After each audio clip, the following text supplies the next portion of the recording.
Buenos días, mi nombre es Rodolfo González, soy profesor de Nuevo Testamento, de idiomas bíblicos y también he tenido el privilegio de ser profesor de estudios de la historia de los bautistas. Es en ese contexto que quiero darle las gracias al doctor Horn, que es el encabezado de la San Antonio Baptist Association, porque me pidió que tomara un momento aquí para tratar sobre este tema tan importante en nuestro día. Saben, al estudiar acerca de la libertad religiosa o la libertad de conciencia, como también es conocida, muchas veces no asociamos o no sabemos la conexión histórica que esto tiene que ver con los bautistas en tiempos anteriores. Y es algo que debe de ser reconocido. A través de la historia, Dios ha usado a diferentes grupos cristianos para manifestar y para desarrollar lo que la fe cristiana sería a través de la pauta histórica de la fe. Por ejemplo, en el segundo y en el tercer siglo usó a la iglesia en Antioquía para demostrar lo que la hermenéutica exegética sería, ¿verdad? El interés en querer estudiar la palabra en sus propios idiomas. En el cuarto siglo, por ejemplo, podríamos apuntar a la iglesia en el norte de África y los primeros concilios y cómo ellos fueron tan importantes en formular mucha de la doctrina ortodoxa que nosotros hoy conocemos, por ejemplo, acerca de la cristología o acerca de la Santa Trinidad. Dios los usó en ese tiempo. Más después en la historia podríamos ver cómo Dios usó a los ingleses, especialmente en la persona de William Carey, para establecer el énfasis del tiempo moderno en la obra misionera. Y en los últimos días nosotros hemos visto cómo Dios ha usado a los coreanos, ¿verdad? A la iglesia coreana para enfatizar la importancia de la oración en la vida de la iglesia. Pues de la misma manera como Dios ha usado diferentes grupos, diferentes gentes, aquí en este tiempo y allá en aquel tiempo, tenemos toda la seguridad que vino un tiempo cuando Dios usó a este humilde pueblo, conocidos como los bautistas o los anabautistas en su tiempo, para enfatizar y predicar a favor de que la sociedad le diera a la iglesia la libertad para predicar su mensaje sin tener un envolvimiento y una conexión con el Estado. Y eso es de lo cual queremos hablar aquí en estos momentos. Quisiera comenzar reconociendo que esta idea de religiones estatales es algo que se encuentra en las más tempranas épocas de la historia de la humanidad. Usted puede ver, por ejemplo, en Egipto de antaño, puede ver en Grecia, en el Imperio Romano, aún en esta hemisferia, ¿verdad? En el Imperio Azteca o los Maya o cualquier otra civilización que usted pueda encontrar en las páginas de la historia pasada, y encontrarán que en gran parte tenían sus dioses nacionales. La persona no tenía la libertad para decidir de por sí mismo quién sería su Dios. Si nacía dentro de ese imperio, dentro de esa tribu, esa gente, ese pueblo, entonces ya tenía predeterminado los dioses que él o que ella servirían. Eso ha sido la historia de la humanidad por mucho, mucho tiempo. ¿Por qué esto era el caso? Bueno, podemos identificar por lo menos tres razones, aunque en realidad hay otras, pero las tres razones más importantes era que para el Estado tener una religión en común con el Estado animaba la solidaridad nacional. Podían tener toda la seguridad que todos adoraban al mismo Dios o al mismo conjunto de divinidades que esa sociedad tenía. Servía para mantener la fuerza, la unidad del pueblo, todos bajo una misma religión, por decirlo así. Esto también servía para unir el pueblo ante la crisis nacional, especialmente cuando tenían que ir en guerra contra otros pueblos. Reconozcamos que cuando eso sucedía y un pueblo era vencedor sobre el otro pueblo, no solamente conquistaban o ganaban la batalla contra sus enemigos, sino que también conquistaban y ganaban la batalla contra los dioses de esos enemigos. Así es que se mantenía esta fuerza en ese sentido. Y la tercera razón es que las religiones estatales servían para mantener la autoridad de los élites en la sociedad. Después de todo, ¿quiénes eran los que dictaban quién sería la monarquía o la dinastía o el rey o la reina de una dada sociedad?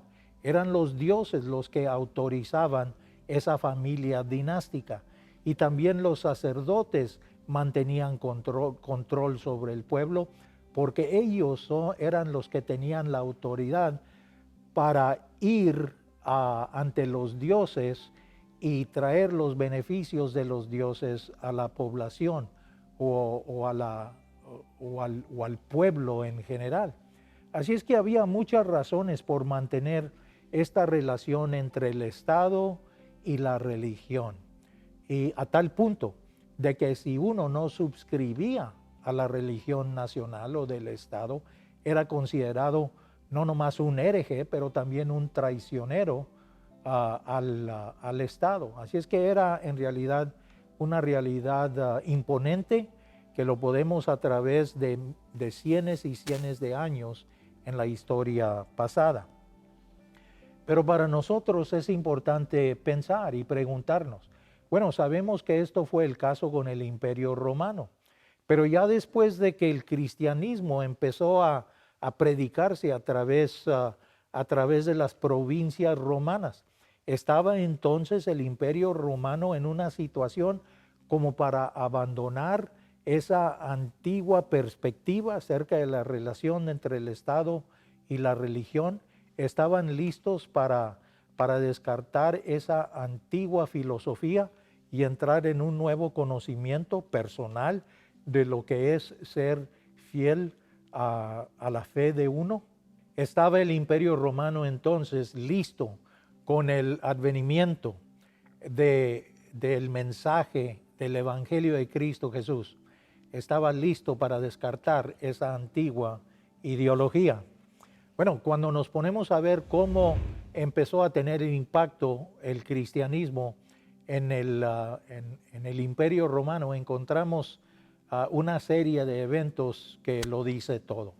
Por ejemplo, en el año 303, Constantino promulgó su edicto de Milán, lo cual hizo posible que cristianos por primera vez podían ejercer su fe en Cristo Jesús libremente, sin temor por el gobierno. Pero Constantino también permitió que las religiones paganas continuaran. Así es que en ese momento parece que podemos ver algo de pluralidad de la religión en el imperio. Pero siguiendo adelante, en el año 380, vemos que el emperador Teodosio declaró el cristianismo como la religión oficial del Imperio Romano. Y para el año 392, él eliminó por completo las religiones paganas. Podemos ver que del 380 en adelante, Teodosio abolió por completo las religiones paganas para el año 392.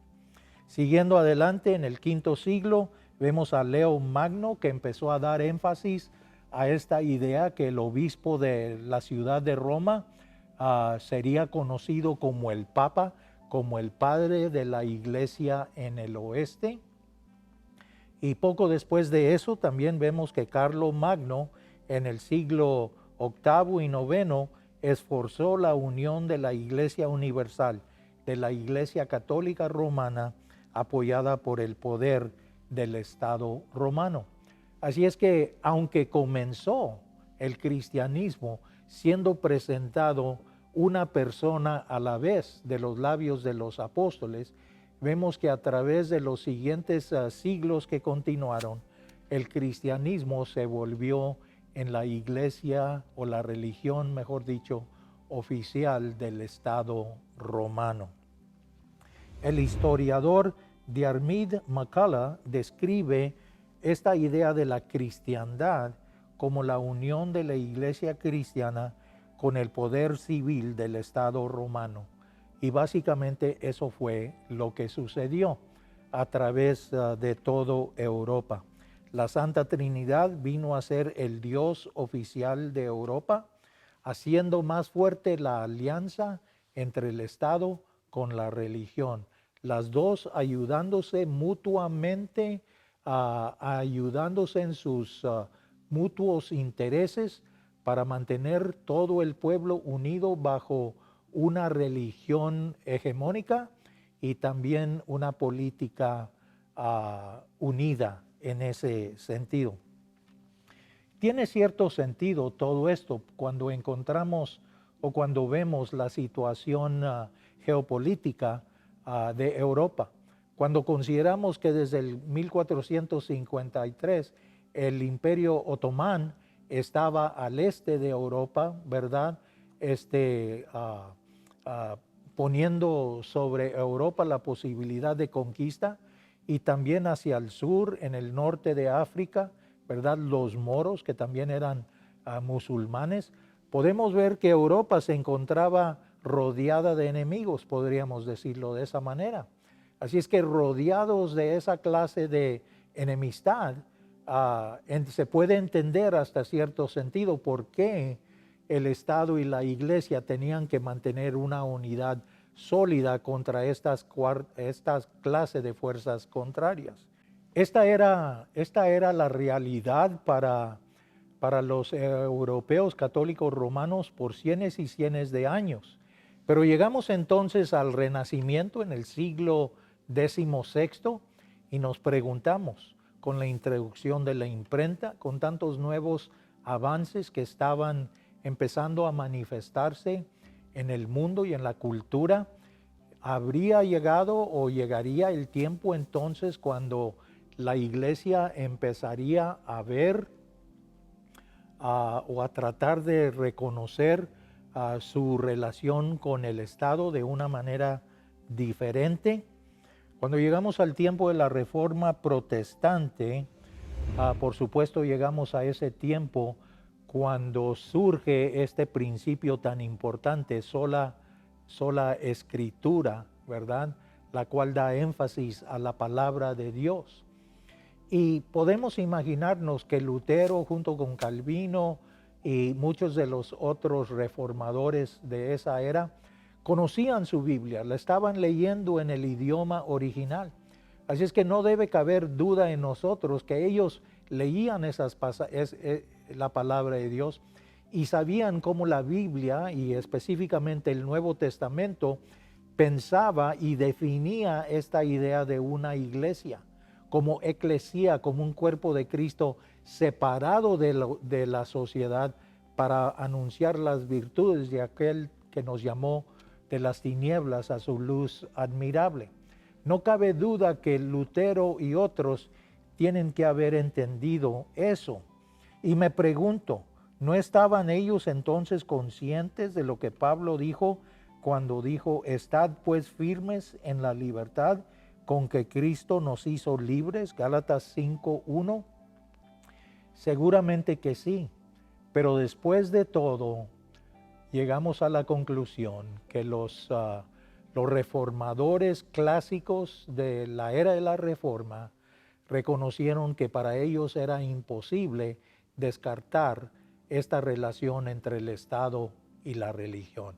Estaban dispuestos para abrazar la doctrina de la salvación en el Nuevo Testamento por fe, aparte de las obras en Cristo Jesús, pero no estaban dispuestos para aceptar la enseñanza neotestamentaria de la Iglesia como separada del Estado.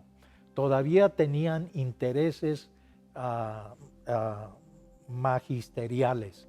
Y por eso la reforma de estos varones es llamada como la reforma magisterial, porque en el sentido de la iglesia mantienen o siguen a promover esa misma relación, esa misma conexión entre el Estado y el país, entre el Estado y la religión.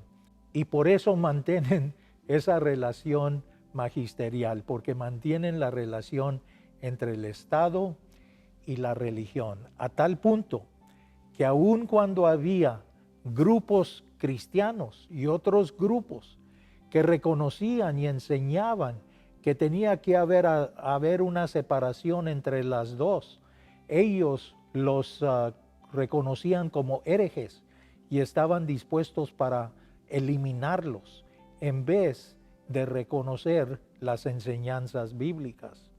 Por ejemplo, tenemos los waldenses, ¿verdad? O los seguidores de Pedro de Bris, ¿verdad?